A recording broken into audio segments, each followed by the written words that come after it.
Enoch, si BH in. Yan, Facebook Good Day po. Hingi po ako ng advice sa inyo kung ano po ang dapat kong gawin. Isa po akong family driver. 5 years na po ako sa aking pinagtatrabahuhan sa amo ko bilang family driver.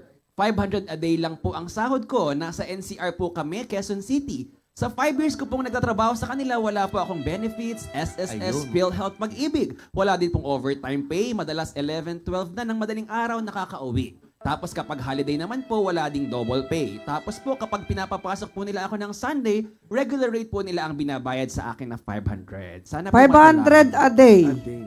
Times 20. Ilan siya? Wala siyang off? Parang Wala. Kasi pati the holiday. hanggang Family elevaso. driver eh. Libre kaya pagkain niya dyan? Hindi niya na 500 times 26 May. Magkano? 500 pesos. Magkano? 13,000. 13,000. Eh, lang talaga rate sa driver eh. 13,000. Oo nga. Pero dapat may SSS, Yun, may PhilHealth, benefits. saka Pag-ibig. Kasi iba ang rate ng driver saka domestic helper eh, di ba? Hindi po kasama. Opo. Dapat libre lahat pagkain kung ganyan lang ang rate na ibibigay. Pero dapat may overtime. Wala Yun pa. daw double. O yan, i-refer natin kay Attorney RJ Yan, Nieves Libor. at kay Attorney Rigel Salvador. Ayan.